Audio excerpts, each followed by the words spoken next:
It cut off at like 16. And we have a new background now. Look at that. I didn't mean to blend into the background here, I but know. hey, welcome to LP Movie Club, the return of LP Movie Club. What is I probably should have asked this before we got started here, but what's the last one we did for Movie Club? On the schedule, I saw it was like not this past January, but last January was the last one that was scheduled. I don't remember what it was. I think we did some for Oscar week, but I don't remember. We did a bunch for Oscar week. I think didn't we did one for Multiverse of Madness? I thought too, didn't we? I could be misremembering. Maybe I'm thinking of a different stream, but I don't know. It's been a while, so we are here to talk about Black Panther: Wakanda Forever. In case you couldn't tell by the background, I'm Mac. Jeremiah's down there. Benji's over there. So what did you guys think? I've talked at length multiple times about this movie at this point, but I don't think, well, Benji, we probably discussed it on Marvel Time at some point. Jeremiah, I haven't really gotten to talk to you about it. So let's start with you, Jeremiah. What did you think of the movie? I love this movie. This falls into the category that Doobie loves to remind me of movies that I will probably never see again. Because the emotion hit so hard on it. I knew I was going to go into it and be emotional, but by the end, I mean, I'm pretty sure we're safe saying we're going to spoil stuff. Yes. We're a few months out of the release. that embargo is legit. You should not be watching this. Really was not expecting most of the stuff that happened in this movie. It was one of those ones I walked into it going, this is going to be a great movie. Walked out of it going, I am devastated, but it was an amazing movie. Yeah. Benji, did you feel the same way? Yeah, I would say I wasn't super surprised by things. I mean, I didn't necessarily have the plot, but like anything that you would consider like a moment, it wasn't really a stretch to think that that's what was going to happen. Perhaps the biggest surprise was Julia Louis-Dreyfus and her ex-husband, but what I felt going into this is this movie had a lot of heavy lifting to do, in that it had to be a tribute in many ways to Chadwick Boseman's performance. It had to not feel awkward about that there's a difference between a character and an actor. And sometimes when, an actor dies and you make the character die, it feels weird. And then, you had to it still be a Black Panther movie. You weren't going to, Black Panther had to appear. You had to kind of navigate the post, Infinity Saga world and landscape. And you had Namor, who they handled in a completely unique way. I mean, it's a different character. I mean, in every possible way than the comics. And part of me misses, I kind of miss the sort of like Invaders Namor, but at the same time, I felt they handled that extremely well and brought something new to the MCU. Once again, in an exciting way, without it being, without it feeling like it was just a token of something new. It was really just blended into the Wakanda, that a movie that already had to do so much to check boxes.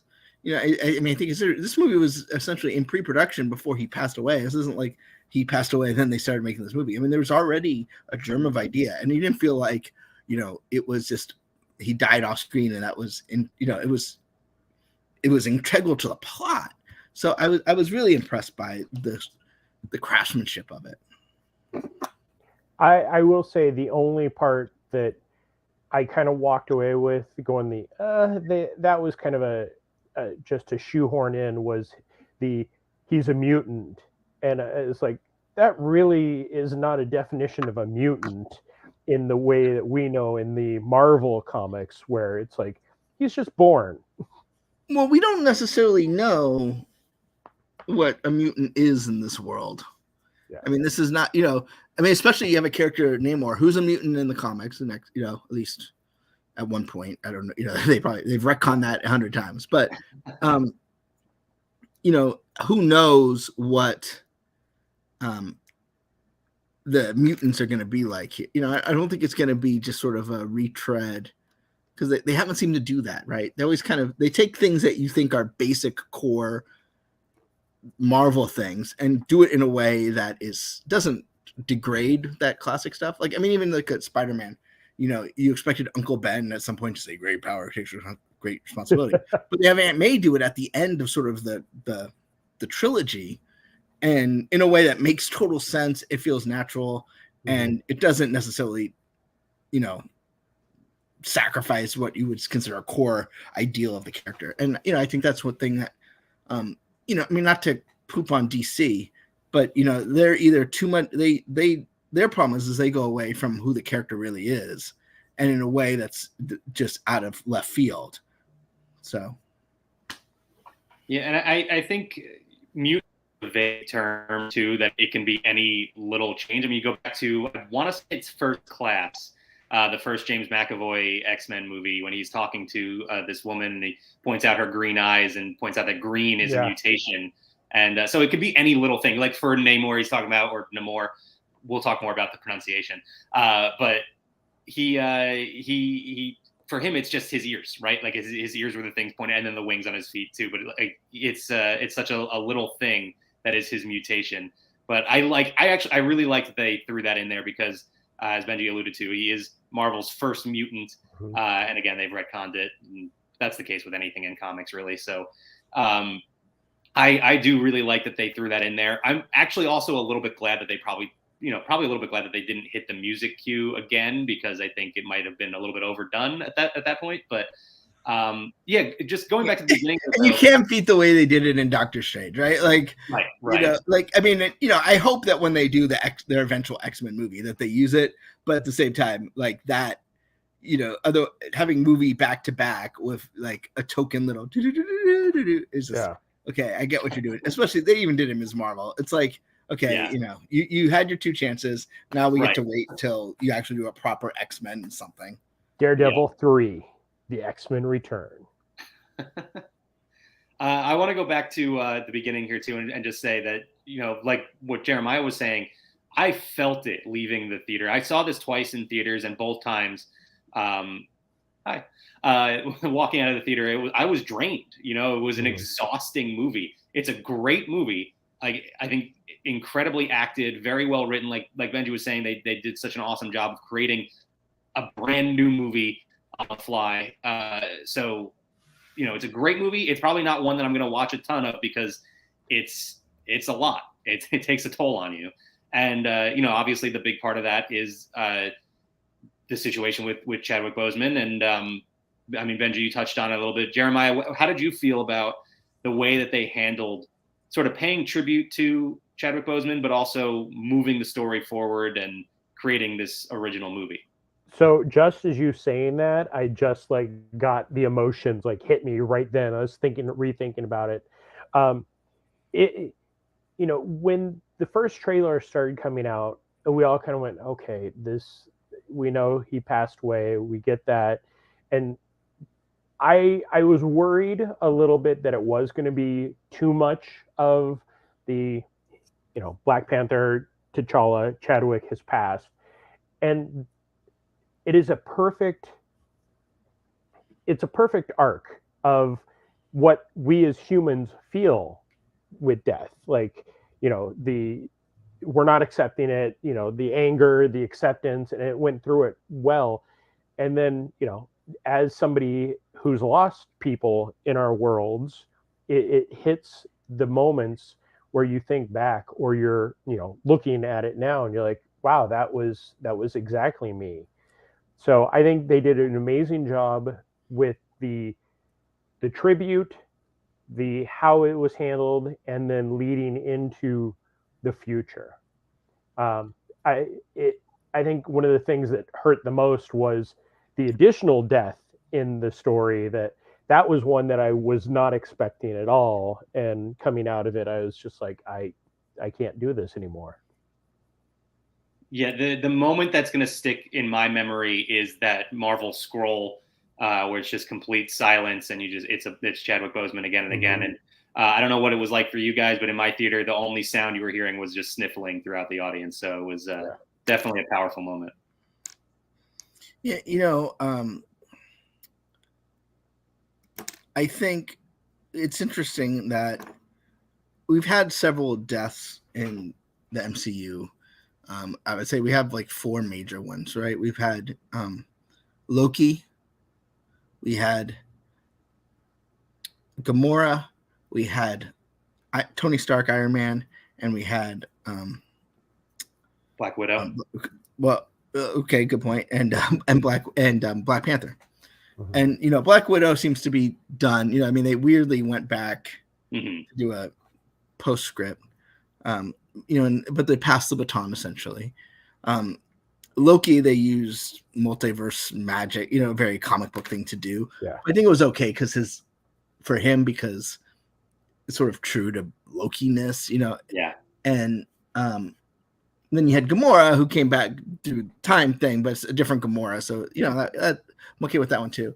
But with Tony, you just don't you don't want Tony back, right? I mean, if he does a cameo from a clip of something or Jarvis, but you don't want Tony Stark to be revived because then it kind of undoes what the sacrifice, right?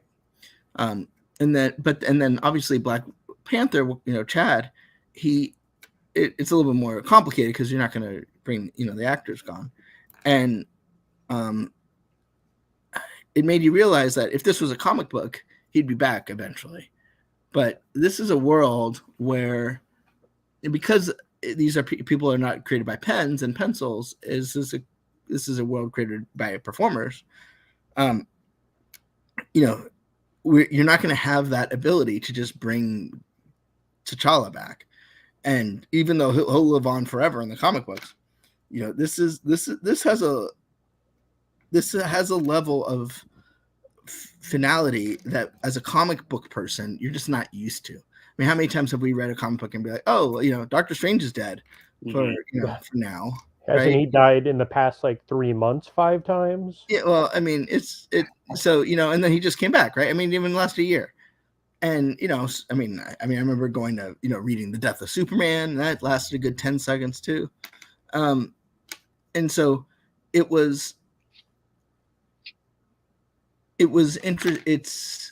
made me realize that the future of the MCU is not just going to be able to rely on taking comic book stories forever, because you're not going to be able to just bring people back constantly. Yeah, that's a good point. And I think we're seeing that already with the young Avengers being introduced as they're already looking forward. I'm sure Kevin already has a plan for the next 50 years on some whiteboard, well past his time. It's like, okay, as long as you guys keep this up, it'll be fine. I don't think it's a whiteboard. I think it's just in his databanks, right? I see what you did there. She-Hulk reference. Well done.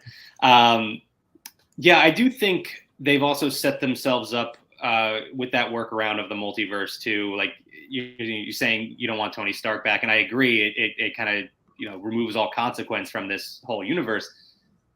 But that only really pertains to our Tony Stark, right? It's very possible that we get another. Do you think? And I mean, this is a little off topic, but do you think the multiverse is going to last past the multiverse saga? It's just such a cheap storytelling device. Yeah. And so, they have this need to bring in characters and stories from other universes, because of the acquisitions, but that's going to be over at some point. I figure they finish that. That's what this all is. Yeah. We create one, we Crisis of Infinite Earths it, and then, we have the one true universe, just so we don't, in the end, it's just, I think the Marvel Cinematic Universe needs to be reined in a little bit. And I understand why they went to multiverse. It makes it big, exciting. But at the same time, I don't want that to be constant. You don't want, because then it's just, you can always just rely on going into a different universe and taking the item you need. But can't we just rely on the scrolls? Like, oh, wait, we need a new character. Scroll. Okay, you're back. No, I do agree. And I think you're right. I don't think the multiverse goes beyond this saga because if this follows the comics, Secret Wars began actually with the death of the multiverse. So I don't know how exact it'll follow the comics, but it'll be interesting to see how they handle that. I actually wanted to direct this question at you, Benji. Was Wakanda Forever a financial success? Last I checked, and I'm pretty sure that that's pretty much a lock. It was the number 2 movie in 2022. So, I mean, you got to consider that at least somewhat of a success, given because that's building off of what the landscape looks like right now. But what are your thoughts? I think it's just. I mean, there's 2 different questions. Is it super profitable, or is it viewed as successful on its own merits? I think it beat expectations, or at least met expectations, and reasonable expectations. It wasn't, the box office isn't what it was, when the first one came out. It's also not, it's not going to have that cultural relevance because it's not the first on, it's not bold and new. It's great, but it's not going to be the phenomenon that the first one was, because it addressed a long overdue representation of a world that we hadn't seen on screen before. Now, did it break even? That is, does any movie in Hollywood actually break even? I mean, this is sort of fancy Hollywood economics. Now, this movie is not being purely judged on the economic performance of the box office.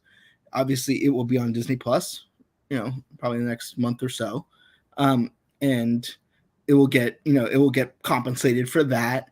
There's also obviously consumer products coming into play here, and other things, ancillary products that as they used to call it back in the 80s. So I think Disney's pleased with the performance. Now, I don't know if they're going to say it's profitable based off of how they account for things, and overhead and the delays on this one. But especially on a franchise film, you just want to make sure a break even is still a win, because it keeps the franchise alive, and it helps propagate the rest of the ecosystem. If you go over, it's almost more like an episode of a TV show. If you watch like old Star Trek Next Generation, there's some episodes where obviously they spend a lot of money and some they spend a little money. I don't think they're viewing necessarily a title by title in terms of MCU. So if this one goes over and, but helps keep the franchise alive, and then maybe Ant-Man Quantumania was a little bit more economical for them, then, great.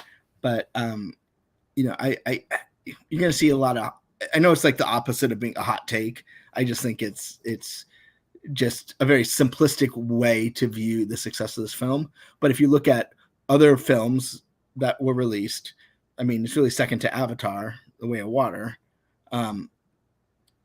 in terms of, I would say, and Top Gun, which is, Top Gun's another one that's, not reasonable to expect.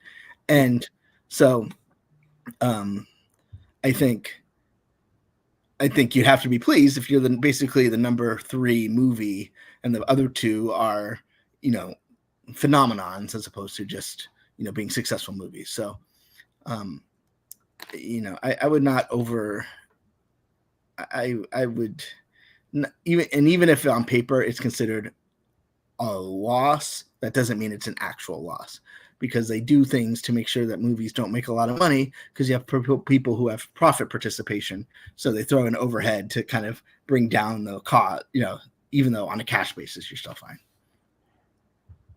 Yeah, I think that everything you said, Benji, is completely accurate. And also, we have to think about the MCU it's not always about the profit. Yes, we know that it'll have an amazing opening weekend. It'll usually be one of the top 5 of the year, but what it depends on is, what coming out of this, we have a TV show, a definite third, and possibly even a longer storyline that can continue well past whatever the money is. I think there's a big question about whether theatrical business will normalize. If you take out Top Gun, which, you could write a book on why that was as successful as it was, but it's an outlier. Movies just aren't performing, whether good, bad, or ugly. specialty art films are doing terribly. Even big blockbusters. The Minions movie did okay, but the other thing from DreamWorks didn't do so great. Puss in Boots. Obviously, Strange World is challenged. Lightyear was challenged. And while those films all had varying degrees of quality, the world has not gotten back in the habit of movie going yet. Yeah. And that's the bigger concern. It's not so much any one title, but how do you get the movies to be something you do? How do you make dinner and a movie a typical date night again? How do you make, a movie an event that you just go to the theater? And I don't know that it's people as much scared anymore. It's just people got out of the habit. And it's going to be hard to get people kind of back in that game. And if, it's a big concern, unfortunately, people like Bob Chapek and Jason Killer, they killed the theatrical business during the pandemic, probably because they had to. I'm not going to, if there's no theaters, you got to put the movie someplace. But, they sort of doom themselves by then saying, okay, well, it'll be on Disney Plus. I think it's interesting that this movie is not on Disney Plus yet. Because 45 days would have been about, already have happened. And I think I'm glad, because I think there's something to be said about making people wait a little bit longer. I always thought the case that marketing, people will forget about it. Will they really forget Black Panther Wakanda Forever exists? This isn't like, some small flick. And, I think it's okay. For example, I think you just need to take everything on a title by title basis. Strange World bombs, great release for Christmas. Makes sense to release it when they did. This one, what's the rush? I thought it was poorly decided to release Thor: Love and Thunder on Disney Plus the same time they had a Disney Plus series going. It's like, how much Marvel can I consume in 1 week? Look at what we do. This is basically our jobs, and we still can't consume everything that they put out there. So, it's just frustrating that people don't have the nuance, and that's hurting theatrical, which is another, a way that justifies us. And if we want this art to be made, it needs to make money, and it needs to make money by, being sold. Just to transition back into the film itself, because I have nothing more to add to that other than, the theatrical experience has become difficult, in my opinion. But I do want to talk about the villain of the film. And I'm phrasing it that way because I want to know how you guys are going to prefer to pronounce the character's name, because it is pronounced two different ways. Benji and I have pronounced it two different ways on Marvel Time for the past couple of years. So what are you guys going with, Jeremiah?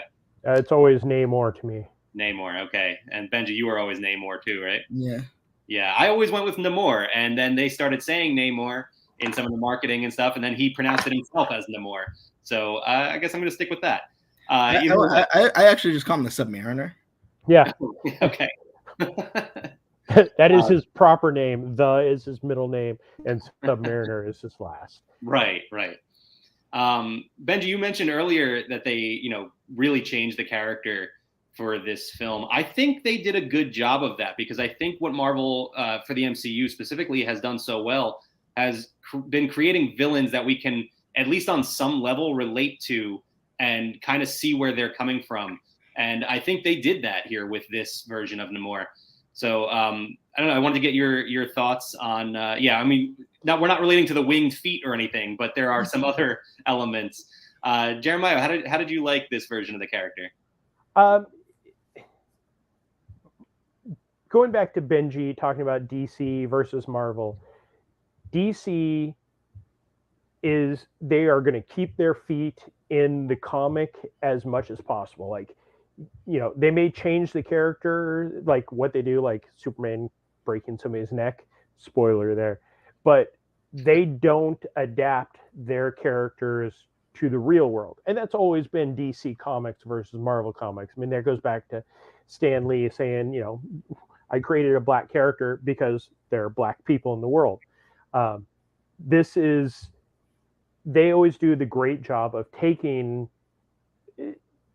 maybe not the best character. Namor has always been, he's pretty much he's going to steal Sue Storm. That's his main storyline most of the time. And turning him into a deep character, like the background, and he really had to carry a lot of this film, because without Chadwick and without the Black Panther, they needed a focus, and they went with this brand new Atlantis type area, and they did a great job, I think, tying it back to the Mayans and bringing it forward. And I look forward to seeing what does happen with the storyline of they're going to have to come to us at some point, so get ready to rule the world.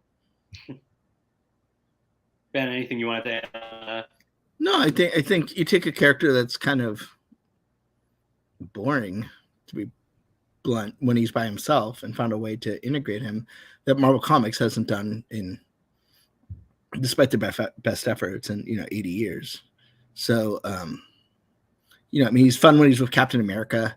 Yeah, I'm kind of miss that that's probably not a likely kind of story. It kind of feels like that's a fun dynamic between the two of them, but I'll take that trade-off just because he's a character that needs something. Otherwise, he's just Marvel's Aquaman, and that's no fun.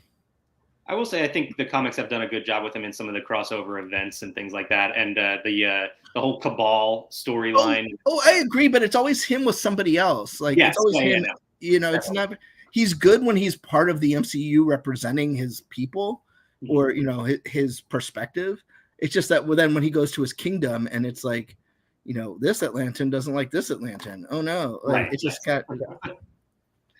Well, speaking of that, I wanted to ask this question too, and Jeremiah brought up the fact that they really did a good job of adapting the character to the real world. And did it bother you at all that there wasn't any mention of the city of Atlantis? I think I've gotten used to how Marvel skirts the things that can be problematic with DC. DC came out with Aquaman and yelled Atlantis at the top of their lungs. I think, again, Kevin Feige knows how not to confuse the normal fans. I mean, we are far from the normal fans that go see it. We know the backstories. We know the weirdness of it. So I think integrating the new, I'm not even going to try to say the name of it because it's been out of my head so long I can't remember. Yes. Doing all of that and bringing the story, like I said, from the Mayans and the ancient times, it was a well done, well crafted story that the three of us would go, what happened to Atlantis? But everybody else would go, oh, okay, that's a real, mythical place. Well, and it doesn't preclude them going to Atlantis in a different way. I think in Thor: Love and Thunder we saw, Zeus, and sort of that Greek perspective of everything, and obviously we saw Hercules. I think it allows them to explore that in that sort of corner of the world without it sort of being just basically a base of operations for this character. So I think I was kind of happy that they didn't try and just sort of wedge in Atlantis here, when I don't know that you could have Milo, Thatch, and everybody later. But please, can we have that crossover? I just think that because if you could have there's no Poseidon in this and everything, whereas those characters exist in the MCU theoretically if Zeus does. So it allows them to kind of keep that in their back pocket without it having the Namor baggage. So I'll just tell you the one thing that I wanted, because I do agree. I don't think they needed to go so cartoonish and comic booky with it being called Atlantis. The one thing I wanted is for them to be explaining the situation to Everett Ross, who is a big part of this movie. We'll talk about a little bit more, but and tell them that he runs a city in the ocean, and just have Ross be like, what, like Atlantis? And that's it. That's all I need. Just a quick line like that, satisfy the nerds. But no, I do agree with what you guys said. Otherwise, I don't think I can get any further into this movie without just talking about the performances of some of the cast here. To me, Letitia Wright absolutely crushed this. She was incredible. I keep going back to the scene, and let's get this out of the way as well. Shuri is the new Black Panther. The mystery of who that was in the suit, which I don't think was much of a mystery at all. It was in fact Shuri. And that scene where she shows up, reveals herself to be the new Black Panther, talking to everyone in, the whole, the elders, and specifically to M'Baku when he kind of hesitates on wanting to kill Namor. And then her argument where she is just screaming at him that she's going to get her revenge. That scene gave me chills both times I saw it. I think Letitia Wright deserves a lot of recognition for the role that she was really thrust into. Going back to what Benji was saying, that they were in pre-production on a movie, and that she was not the star of. She was a star, she was not the star, and she really stepped up, and I thought just absolutely knocked it out of the park. I agree, but I also can't shake. I mean, this is like saying, Laurence Olivier did a great job. But Angela Bassett's performance is absolutely. I think of, obviously I've seen Angela Bassett for decades, and Imagineering Story, what's the fireworks show called? Enchantment. But also, I've seen her do great performances for decades, and you don't always think of the comic book movie to be where they give their best performance, right? But I don't know that anyone could be as strong yet vulnerable and powerful yet scared, like she could. I think, I presume, and I don't know this as a fact, that her role got bigger because of the situation, and I think they lucked out, in having such a strong performer, having to carry the emotional weight, not just of her own character, but of Shuri's, and to an extent, Lupita's character. And I mean, I've driven through Hollywood and have seen those, for your consideration billboards for her, and absolutely 100%. No, if anybody comes out of this movie as the star, I think Angela Bassett. Like, her speeches were so powerful. I go back to just that part in the trailer where they walk into the UN and everybody puts down the mic and she starts talking. That is one of those, like, should be in film classes, not as a comic book movie, but as one of the most solid acted scenes that you could possibly have. And we saw a little bit of the emotion in the first one from her. She wasn't big, but like Benji said, this was definitely her expanded role, and she deserves the Academy Award for it. And I was just curious, so I pulled up, Variety does like rankings of predictions for the Oscar nominations, and right now she is listed as number 1 for the Best Supporting Actress nomination, second with Jamie Lee Curtis, number 2 for Everything Everywhere All at Once, Carrie Condon for Banshees of Inisherin, Jessie Buckley for Women Talking, which I've never even heard of, and also another movie I haven't heard of, Dolly DeLeon for Triangle of Sadness. So, I think we're not alone in that, even as fanboys. Yeah, no, she was definitely incredible as well. Denai Guerrera also really absolutely really great job too. But while we were talking about Angela Bassett, I wanted to bring up the this movie is so much about loss, and Shuri, not only the movie begins with her losing her brother, but that she also loses her mother, Queen Ramonda, later on. And I wanted to mention that between my viewings of this movie in theaters, I watched Avengers Endgame again, and there's a scene in the celebration at the end in Wakanda where there's fireworks going off, and it's T'Challa, Shuri, and Queen Ramonda standing out there on the balcony looking out over Wakanda. And that scene hits different now. That is just, really, really powerful.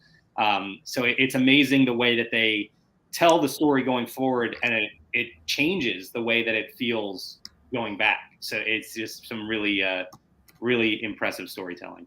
I mean, she's lost all her family essentially in, I mean, I guess it depends how you count years, but within 5 to 6 years.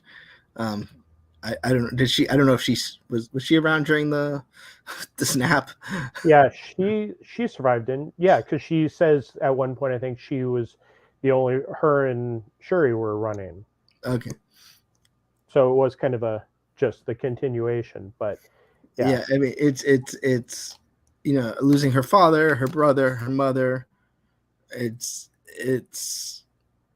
you can see why she went to those dark places, Not that losing one couldn't send you to a dark place, but losing everybody just back to back to back.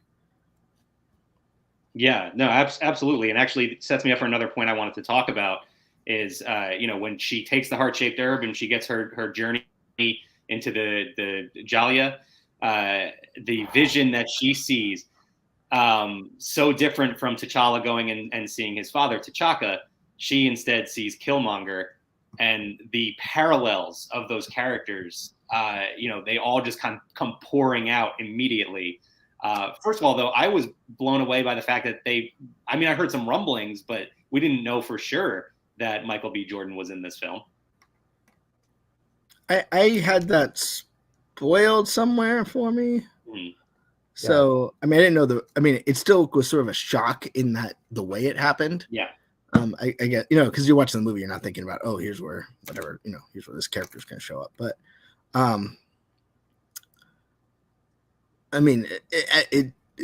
cameos are a tough business because they can kind of cheapen the scene, but this one didn't. It made perfect sense. Mm-hmm.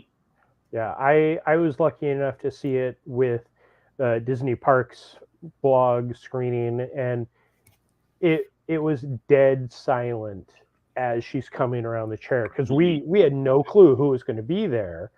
I think most of us thought it was going to be her mom, but when all of a sudden he just looks up and goes, "Hey, cuz," went insane. Yeah. And like you said, the parallels of them were perfect. And it is amazing how this story was not planned out. Like we said, this was not supposed to be the story of how it went, but how it ended up. We won't see this movie in any other way. Just like we couldn't imagine Tony Stark not saying "I am Iron Man," as that was a throwaway scene to begin with. But it is done so well that it won't be ever thought that this should have been some other movie. Yeah, there's another character that we meet in this movie we have to talk about as well, and perhaps the most important new character, because she's the only one with her own series coming up, and that's Riri Williams, aka Ironheart. I think the introduction to this character was great. She served as, funny enough, she was sort of the comic relief for a lot of the movie. In a movie where so many of the characters have served that role before. So, the characters have been thrust into different roles, and she filled that void. And Dominique Thorne, right? I think I have the name right. Yeah. Who plays Riri Williams, was great as well. And stepping into the MCU is definitely not an easy task these days with such a big project. And I loved this character. What do you guys think? I'm gonna say I liked her. I felt it was a little too. I liked her introduction. I just felt like in the end, she didn't really get to be her own person. You have all these characters that have this, that have this emotional weight, and she plays a role, but I don't think as important, I guess, it's not going to be as important, but because she's Riri Williams, you just sort of, you're not quite sure, it's the only thing I felt a little too MCU-y. If okay, we're setting this up for something else. And, in that context, it makes sense. but in a movie that stood on its own so well, it just felt a little out of place to me. I thought the actress was great. Dominique, I think she did a good job. I think the character's a lot of fun. Her comic book story is kind of kind of all, but I thought they did a good way to make it sort of cinematically relevant. But that was the one thing where I was like, okay, this is the setup for the sequel that really doesn't need to be here. And my thought, and this will be going back to the DCU, she's kind of the Robin from Batman and Robin, where the entire movie she's kind of fighting and being like, no, and then at the end she's like, wait, I'm going to be a superhero. But again, I think because she's one of the newer characters in the MC comic book, or in the Marvel comics and MCU, like, I know of her, I don't know her backstory completely. So going into it, I was excited. We know she's going to have a series. I'm sure she'll, again, be part of the Young Avengers or whatever they call them going forward. But she was kind of just background at times. Like Benji said, she was the comic relief. She'd pop up with some silly name or something, some joke. And every now and then I was like, okay, we don't need her, other than we need somebody for the big finale and the new Iron Man, so to speak. I see where you guys are coming from with that, but I do think you needed that comedic value thrown in there, and it wasn't really coming from many of the other characters. There were some moments with Shuri and Okoye, but you needed to lighten up some moments in this, and I think that character served that purpose very well. And you probably couldn't tell too much of her story with any weight, because there really wasn't much time to work with. This is already a fairly long movie, so couldn't really stretch it out anymore to give her anymore. But I think the stage has been set well, and I think a lot of people will be excited for Ironheart after seeing this movie. I know Kyle had Ironheart either like 1 or 2 on his list of things looking forward to in 2023. So, like I said, a lot of people I think will be excited for it. Another thing this one really surprised me, actually. The Midnight Angels, a sort of deep cut comic reference thrown into this movie. They changed it up a little bit with Okoye being stripped of her Dora Milaje title. She became one of the Midnight Angels in her, that ugly suit that she loved so much. And then her and Aneka, who was just introduced in this movie as well. What did you guys think of, first of all, what did you think of the suits? And then the sort of the direction for Okoye and the Midnight Angels? I mean, I like the suit. I like Okoye. How do you not like Okoye? Right, and here's a woman who's done everything right, so to speak. At least according to her vows, and still gets kind of screwed.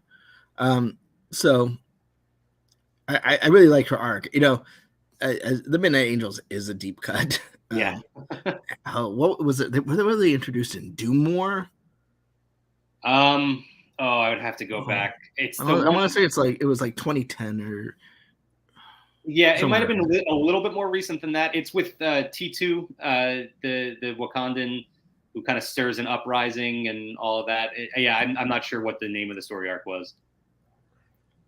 But in any case, it's good to have a deep cut where the deep cut, if you didn't know, you wouldn't have felt like, what's going on here, right? Which is sometimes in some of those movies, you're like, oh, I get it. It's a reference, but I don't know what the reference is, but you can tell it's a reference because it's just out of left field. Yeah, it was a good setup again for something in the future. Could they show up in Ironheart? Could it be just waiting for the next one? Who knows? That's it.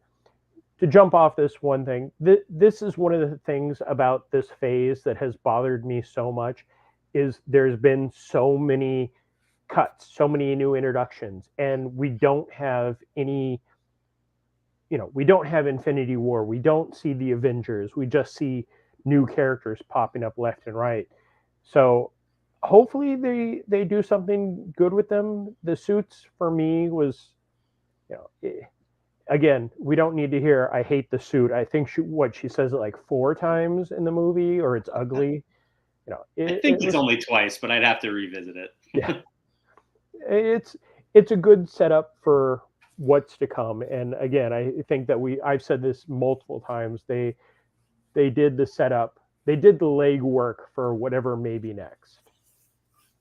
Yeah, and there have been the reports of a Wakanda series for a while now, and there's a lot of different directions they could go in with that. But I think the Midnight Angels, specifically Okoye, would make a great candidate for that. We already touched on Everett Ross, the former CIA agent now, I guess, returning from the first one, and we learned about his relationship with Contessa Valentina Allegra de Fontaine, which was a huge surprise to even see her in this movie to me, and then learning that they were once married, and Val is now the I don't know what their hierarchy is like. She's some high up in the CIA, so that's really interesting. With the dynamic that we know is going on with this character. What were your guys' reaction when we saw her pop up? I was aghast. I mean, yeah. I so want a 30-minute sitcom of like the merry days of Everett Ross and Contessa. Like that's the Disney Plus, like with laugh track and everything. Let's let the WandaVision team take over on that. Yeah, I just think that'd be so amazing. So, yeah, I mean, I think that's the one thing that kind of gave you sort of a perspective that there is a plan. This movie felt like this was the movie it needed to be, but not necessarily that there's a plan. And, I think Jeremiah is right on where it's like, for the first, there'd be a phase, then an Avengers movie, phase, Avengers movie, phase, Avengers movie, right? Or basically. And we don't have that right now. So everything's just kind of like meandering along. Yeah. And I think, we kind of want to know, I mean, obviously what makes MCU great is they all stand on their, the idea is they stand on their own, but then eventually you get to something. It just feels like, especially with Disney Plus, there's so many threads. Like, when are we going to see Moon Knight again? When are we going to see She-Hulk again? When are we going to, it's just, it just seems sort of all over the place and needs to be reined in a little bit. And, Contessa kind of gives you the idea of that there's going to be some sort of, I mean, we know it now, Thunderbolts that will sort of be a point here and makes you, so I was very happy to see her. So I think I was probably one of 5 people in the entire theater that cheered when they saw her. And I looked around and I realized people don't know who she is because people didn't watch Falcon and Winter Soldier. They didn't watch, what was the other one that she showed up in? Black Widow. Black Widow. Yeah, so they're kind of like, wait, who is this character? And again, it's hey, you don't know who this character is, time to go watch Disney Plus and catch up on this. But I was so excited. Like, one, she's an amazing character. She's had maybe 15, 20 minutes total of screen time with all of the stuff she's been in. And we're already dying to see what her next step is going to be. And we know that I don't think she's going to be the biggest bad in the MCU. That's not Kang. But I think that she is definitely going to be secondary, maybe behind somebody that's related to a certain Carter. Well, I mean, I think they're first of all, they did a great casting job with this character because Julia Louis-Dreyfus, who I didn't expect this role to be as big as it is, I guess, at first. And it was just sort of novel and cool. Like, oh, look, she's in the MCU now. That's a fun little cameo. No, she has a huge role and she's really stepped into it and taken it over. So I think they've done an awesome job with that. And, I was going to make the same point that Benji made that, we're not ending this phase with an Avengers movie, but we are ending it with a team up. And I would have loved to see, I know the reasoning, it doesn't make sense to put a post-credit scene on this movie. They kind of ended it on the tone they wanted to end on. But a scene with her after everything that happens in this movie, going to wherever and meeting with Bucky and telling him she's putting a team together. would have been really, really awesome. So that would have been a nice little setup too, which we might still get in a different project. No, it'd be Bucky walking into his apartment saying Jarvis lights, and then she comes out. Yeah, exactly. What else here? There's still a few other things I wanted to talk about. This is a quick one, real quick. Just Lake Bell. That was one of those castings that we were like, oh, this is interesting. She has been cast in Black Panther: Wakanda Forever. Played a pretty much nothing character who was then killed off very quickly. So I thought that was interesting. I think Dr. Graham was her name. When the Wakandans first attacked an oil rig or ship or something like that. Yeah. So I thought that was a really interesting. The Atlantans, not the Wakandans. Sorry, the Atlanteans or the Talibanians. I don't know. When they attacked the oil rig. So that was just interesting. Another possibility for what I think the Wakanda series could explore in the future. Do we end up with M'Baku on the throne of Wakanda? Yes. I mean, he did. I mean, I think, it's interesting. Winston Duke is all over Good Morning America, live with Regis and Kelly tomorrow. So I'd be curious to see, and I think GMA3 actually. So he's gonna be everywhere tomorrow, and I kind of want someone to ask him that question. Yeah. Black Panther 3, or is it Wakanda 1? Or Manape. Maybe that's the name of the next one. I would love that. I would love for him to step into a big starring role, because I've loved Winston Duke in other projects as well, but this role has just been so incredible. He doesn't have as many, he's not as integral into the rest of the story, but the moments that he is on screen, he is once again just so funny. Another big piece of comic relief with that character. I guess we can move on to the mid-credits scene here. One of the last big thing that we really need to talk about, I think. T'Challa does in fact have a son, Toussaint, which is his Haitian name, but T'Challa, Prince T'Challa, son of King T'Challa. Were you surprised by this, and where do you think they go with this move? Benji's deep in thought. So, for me, I was mostly glad that they just paid off the line that Angela Bassett says as she's about to get swept into the water of your brother. And then I was like, if they just leave that line dead, I will, no pun intended. I was going to be very upset, but the way that it paid off. You mean like Finn wanting to tell Rey something like that? The payoff, it was worth it. Where they go with that is an excellent question. I mean, again, if they're setting things up, that's 10 years before that kid can be, True, but Cassie Lang. Yeah. You definitely could easily recast that role. Time. But no, I do agree with you. I hope that they give Shuri time to breathe as this character, because I think like I said, she's done an awesome job. And I would really like to see where this character's journey goes. So before they move on to, another T'Challa, be really interested to see where else. Well, it's interesting too, because they separated the Black Panther from the King of Wakanda in this movie, and so it gives you some more options moving forward on how that dynamic plays out. Yeah, it definitely does. And it'll be really interesting to see how they handle this. There's also the element of, time travel and the multiverse and everything who knows what's going to happen with all of these characters. And you might see a lot of different things happen. But definitely thought that was interesting. A really, really strong note to end this movie on. Even before the mid-credit scene, the end of the movie, and hitting that new Rihanna song on us, I thought was really well handled. So definitely a powerful note to end on. So before we wrap up, there's two things I just wanted to mention. One is, it's not related to this, but it's MCU news that broke today, and I'd like to talk about it. Deborah Jo Rapp, is reportedly joined the cast of Agatha Coven of Chaos.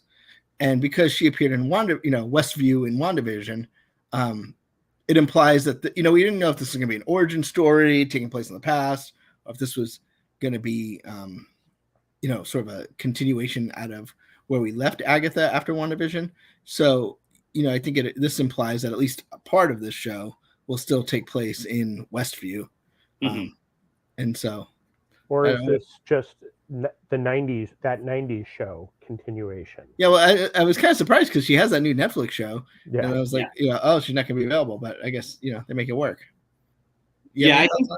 I think we knew, based on Emma Caulfield also reprising her role as Dottie, that there was going to be the Westview element, at least in some. There still very well could be, like, we get an opening scene in Westview, and then it goes back to flashback the rest of the series. I don't know, but the cast of this show has been built up in such an amazing way. Aubrey Plaza, Sashir Zameda, there's so many incredibly talented, funny people in this show, and I'm really getting excited about it. And I really don't know where they're going to go with it. This is a character that has been sort of a background character in her comic history, so it'll be really interesting to see what role she has to play in the MCU. I just hope there's a theme song. Don't waste the show without a theme song. And again, this is the MCU at its finest. This was a character. I can almost guarantee there was never a thought that they were going to do an Agatha show based off of how amazing the character was and the outpour of love from the fans. So MCU does listen to us and pays attention to everything. So that's we great. Definitely know that just based on some of the jokes they throw into some of that. So. And before we wrap up, I just would be remiss if we didn't send our thoughts and prayers to Jeremy Renner, who is working through the accident that caused some injury to him. He did post an Instagram today, thanking everyone for their thoughts. So good sign that he can do that. And he looks pretty beat up, but doesn't is conscious, and which is a first step. So we just wish him and his family the best. Yeah, absolutely. Scary situation, but glad to see that he is recovering, at least in some capacity. I do have one other thing I wanted to ask you guys about regarding Black Panther: Wakanda Forever. Did you happen to see what director Ryan Coogler said the original plot of Black Panther 2 was going to be? I did not, and that was one of the questions that I've had, because I haven't looked into it again, because I locked Black Panther away in my head to not revisit it. So what was the original storyline? So Namor, kind of unsurprisingly, was always going to be the villain. He was going to launch an attack on Wakanda. That was always sort of the plan. What surprised me was to learn that T'Challa's son was always going to be a part of the movie. And it was actually going to be about T'Challa protecting his son in Wakanda during the attack from Namor. So his whole thing was, it's always a father-son story. First, it was from the perspective of the son. Then it was going to be from the perspective of the father. And so that was a really interesting dynamic that he laid out. I was just surprised to learn that was always in the plans, was to create the next generation for T'Challa. Well, I think they did an amazing job adapting it from father and son to mother and daughter. And, again, the storyline is so deep, and it cuts me so deep. I probably will watch it whatever day it comes back on Disney Plus once, and then it'll get locked away again. Yeah, you're probably right about that. I think I'm right there with you. You guys have anything else on Wakanda Forever before we wrap things up here? Or any other Marvel topic? The one thing about this, I have there were two things that kind of bothered me. The Namor mutant kind of just throwing the name out there, and the MacGuffin. bothered me so much. Hey, we're creating a machine that can find this rare element that nobody else has, but I forget how old she was, 16-year-old, can create something without knowing what the element is and having, like, nobody has a real piece of it. So she just created in her garage without knowing what she was looking for. That was one of those, you have to have some reason to do it, but I felt that the reason to do it was a little, and she did it on her own and didn't make plans to give to anybody. She just did it, and she's the only person in the world who can remember it. I think there was like a quick throwaway line in there that kind of explains that away. I think she designed this machine, and then the CIA kind of seized it, and or not the CIA, but some branch of the American government seized it and then used it for their own purposes. Calibrating it to vibranium or whatever. But you might be right. I'm not sure. I'd have to go back and watch that again. But again, this movie it was a great way to wrap up this phase without having, again, an Avengers. And let's just see where Ant-Man and Wasp: Quantumania takes us. Some crazy places, I can tell you that. That's definitely what's going to be happening in the next phase of the MCU. Benji, anything else before we wrap up? I just think looking forward, don't forget on Monday, during the college football playoff championship game, we will get a new trailer to Quantumania. So there's always some new fun thing coming. Yeah, I'm excited to see what else they're going to be willing to show us in that trailer, because I do feel like we've seen quite a bit, and I'm just looking forward to this movie already. Black Panther: Wakanda Forever will be on Disney Plus soon. As you can see on Disney Plus right now, it just says coming soon. So you'll be able to watch it again, like Jeremiah said, probably once, and then maybe take a break from it for a while, because it is definitely an emotional journey. All right, that's going to do it for us. What's our next LP movie club going to be? What else is on the schedule? Ant-Man and Quantumania. Who knows? We might do Strange World. We got some. I do have to watch that still. I'm looking forward to watching that. To just kind of put a tease on that, Strange World is a good film. It suffered from a lot of bad choices, but overall, it is a fun, good film. It harkens back to definitely the more male-driven films such as Atlantis and Treasure Planet, but there's some fun jokes in there, and it's one of those movies that 10 years from now, 15 years from now, it hopefully will get that cult following that some of the other movies are getting now. I'm looking forward to watching it for sure, and then potentially talking about it on our next LP movie club. All right. Bye, everyone. Thanks for joining us.